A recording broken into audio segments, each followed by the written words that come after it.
इंसान के खोटे मंदे कर्म में जब वो चाहता है कि गुरु के दर्शन करूं, संगत में जाऊं, सत्संग सुनूं और अपना लाभ उठाऊं, लेकिन उसके खोटे कर्म सामने आ जाते हैं, नहीं जाने देते। कोई ना कोई बाधा खड़ी कर देते हैं उसके सामने, कोई ना कोई ऐसा रास्ता, फिर वो दुनियादारी की चीज़ अच्छी लगती है। आप सभी को राधा स्वामी। देखिए, जो आज का सत्संग का विषय है उसमें महाराज ने बताया कि हमारा वर्तमान और हमारा भविष्य सब परमात्मा के हाथ में होता है। अगर हम भक्ति करते हैं तो हमारा अच्छा होगा, और अगर हम बुरे गुणों को अपनाते हैं तो हमारा बुरा होगा। और साथ ही महाराज ने बताया कि अगर अच्छे गुण अपनाने हैं तो हमें अच्छा अन्न खाना चाहिए, शुद्ध अन्न खाना चाहिए, और अच्छे लोगों का संग करना चाहिए।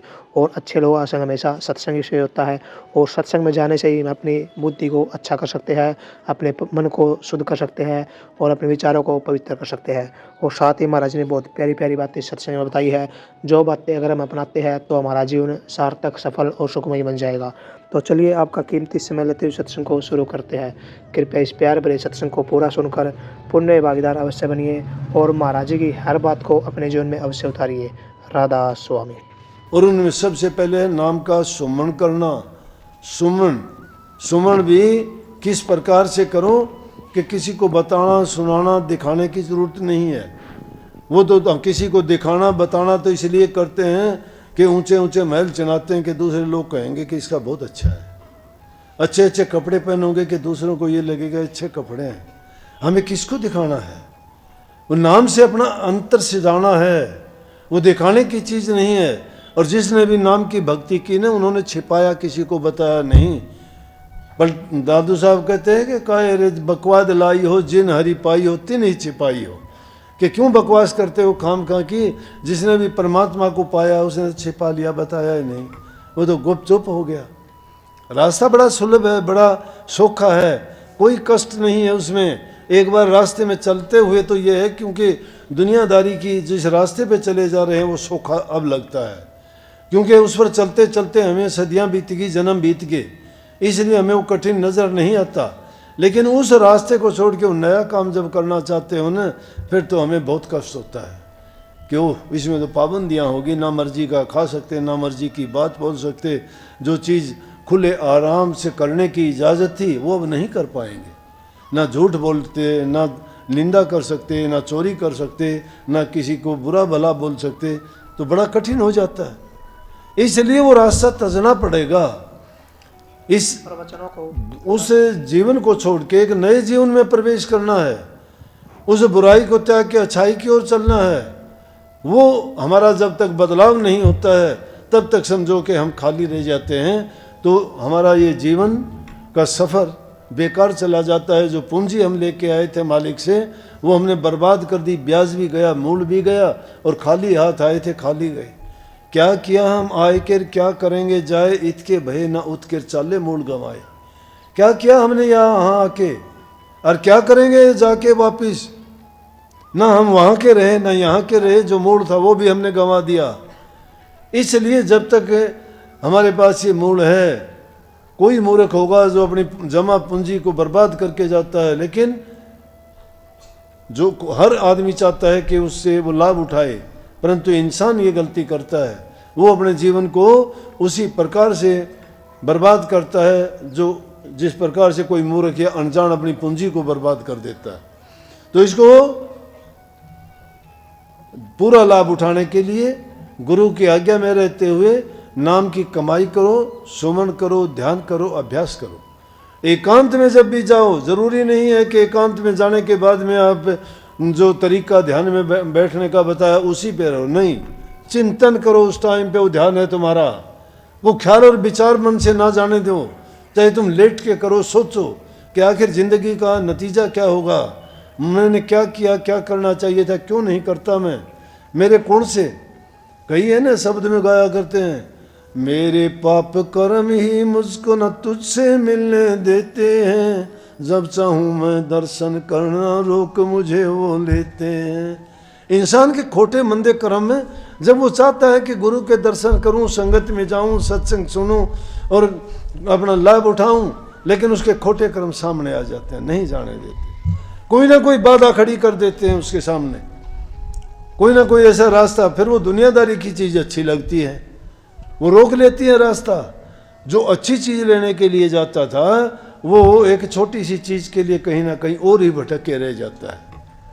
तो ये खेल है। जब भी तुम अच्छे रास्ते की ओर चलोगे, तुम्हारे पाप कर्म तुमको रोक लेंगे, नहीं जाने देंगे। लेकिन सतगुरु के संग में, सतगुरु के दर्शन करने से, मैं तो कहता हूँ संतों के दर्शन से आई टले बला जो सुख सोड़ी में वो कांटे में टल जा। फिर बड़ा कठिन है, पिया का मार्ग कठिन है, खांडे की धारा डगमगे तो गिर पड़े, नहीं उतरे पारा। खांडे की धार पर चलना आसान काम नहीं है। अरे ऐसे ऐसे आदमी पता नहीं क्या का क्या बोल के चले जाएंगे, जिनकी कोई औकात नहीं। मैं तो समझाने के लिए, अपने आप को भी समझाने के लिए, मुझे भी बोल के चले जाते हैं। मैं भी ये कह दिया करता हूँ, भाई शेर पिंजरे में बंद हो तो चूहा भी उसके पूंछ के बाल काट जाओ, हैं? अगर वही शेर खुला हो तो कोई सामना नहीं करता ना, और पिंजरे में बंद हो तो चूहा भी चाहे उसके बाल काट दो, कोई नहीं बोल सकता, क्योंकि बंद है वो। इसलिए ये हमारा मार्ग ऐसा है, भेड़ जैसा।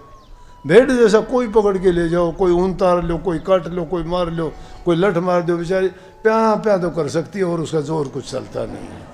तो भेड़ मारेगा हमारा, बड़ा सादगी का, बड़ा गरीबी का, बड़ा दुर्बलता का, निर्बलता का, बड़े निर्बल, जिनकी कोई औकात नहीं, वो बोल देगा, कुछ का कुछ बोल देगा। बोलो भाई बोलो, संत तो चाहते हैं बोलो, क्योंकि उनको पता है बोलने वाला वो नहीं बोलता, उसका अहंकार बोलता है। और संत जब चुप हो जाते हैं, सुन लेते हैं, तो सोच लो कि नाश कर दिया, नाश कर दिया, गुप्त मार कर दिया। अगर बोल दिया ना तो कोई अलग बात है, लेकिन संत कभी किसी को कहते नहीं।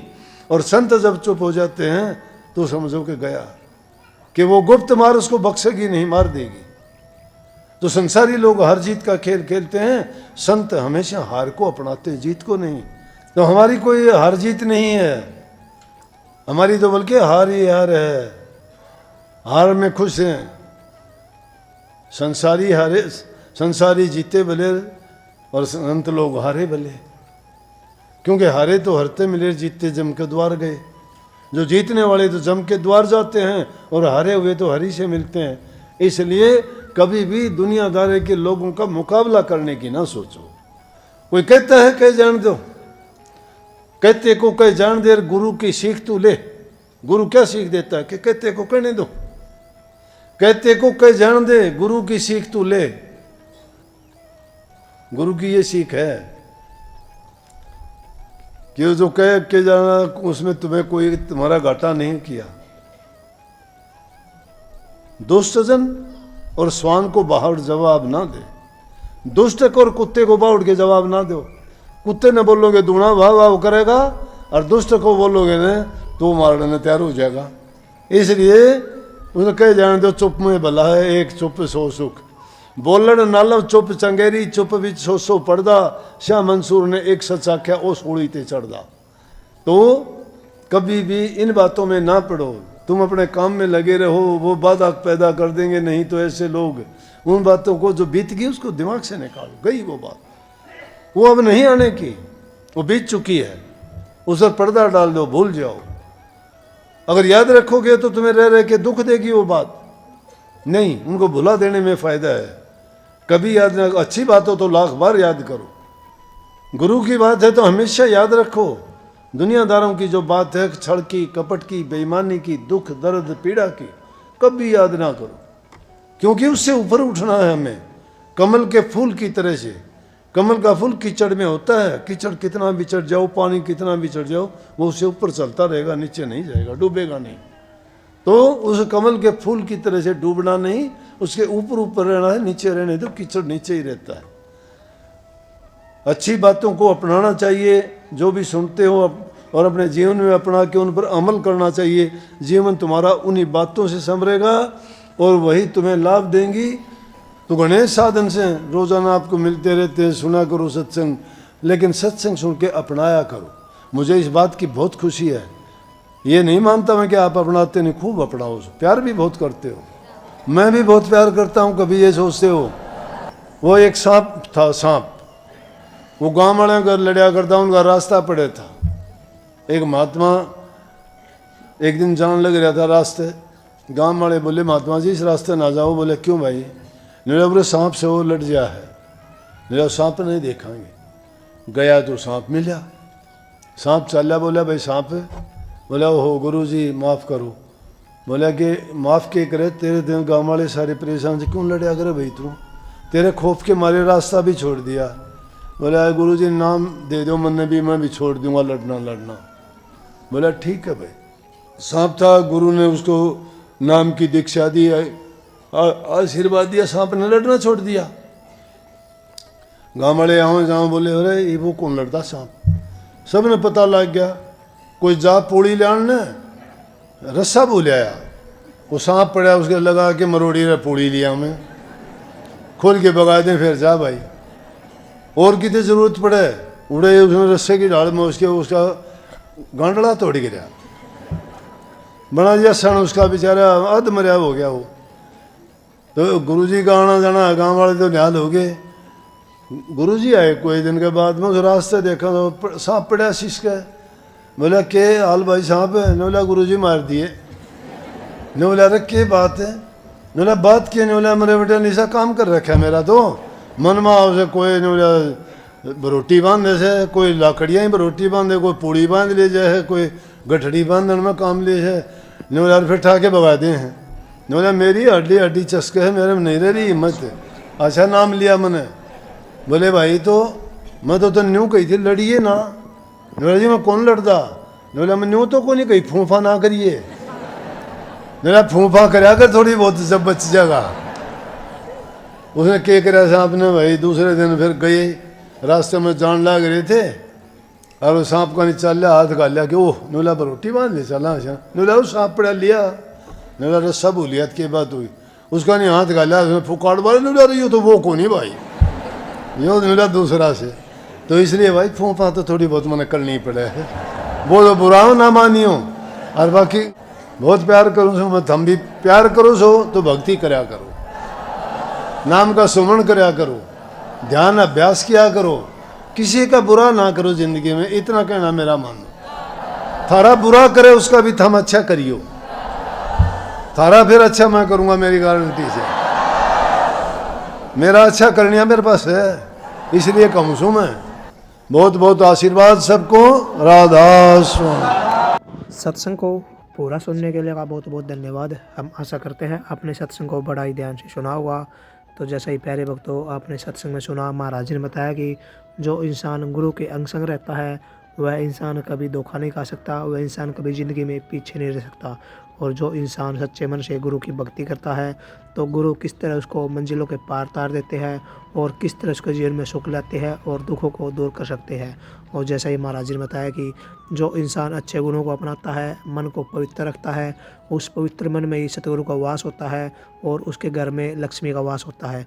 तो कृपया महाराज जी ने जो जो बातें वीडियो में बताई है, जो जो बातें सत्संग में बताई है, उन बातों को आप अपने जीवन में अवश्य उतारिए और अपने जीवन को एक नई दिशा अवश्य लाइए। और साथ ही अगर आपको सत्संग अच्छा लगा तो कमेंट बॉक्स में राधा स्वामी लिखकर पुण्य भागीदार अवश्य बनिए और साथ ही प्रवचनों को अपने जीवन में उतार कर अपने जीवन को सार्थक अवश्य बनाइए। मिलते हैं जल्दी एक नए और बहुत ही प्यारे सत्संग के साथ। तब तक के लिए राधा स्वामी।